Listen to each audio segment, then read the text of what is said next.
When you're born without something, you don't miss it. But when you lose it later in life, you do miss it in a very different way. To have a hearing loss is to disconnect from people and your family and your friends, and it can be awkward, it can be stressful. What comes with being connected to other people through your hearing is so valuable. Few things in my life I'm more passionate about than helping the hard of hearing. Obviously my family and my friends come first. That passion, I think, is really what drives me to help the hard of hearing and to see them be successful with hearing devices and hearing aids and that. I think that gives me an understanding that it's hard to get otherwise, but I've been there and I've experienced that. I've experienced the frustration of not hearing. So I grew up in southern Humboldt, a good place to be from. My mom was always she felt bad about my hearing loss. She was always one to encourage me to not let my hearing loss affect who I was or what I did.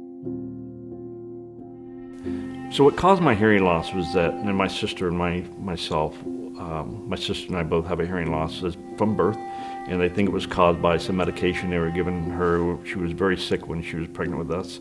They didn't know it was wrong.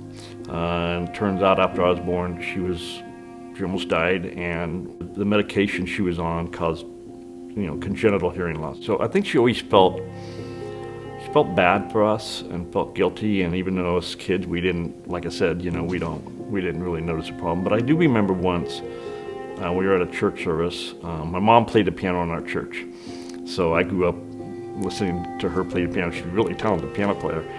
We were at a church service, and there was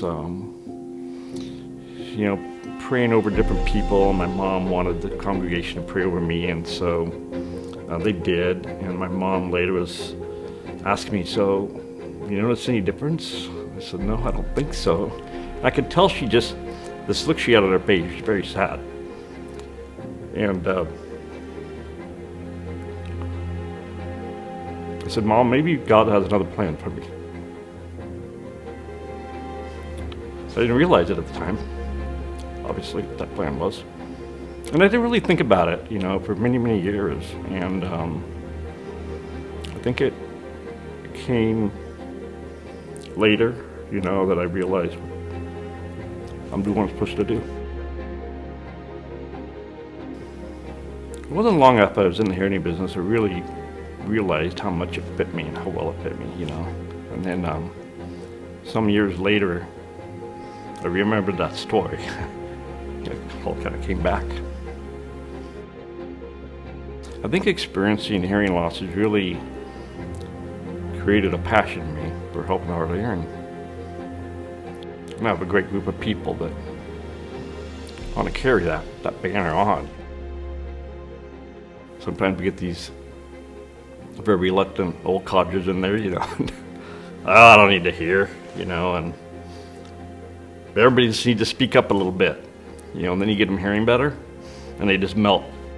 So it's really rewarding to see those changes and seeing how quickly we can change somebody's life, from hearing better. They'll walk in kind of, uncertain maybe, and when they walk out hearing better, and it changes their life and their family's life, right? So to get to see that every day, it's pretty rewarding. I feel very fortunate. That hearing loss wasn't a bad thing, right?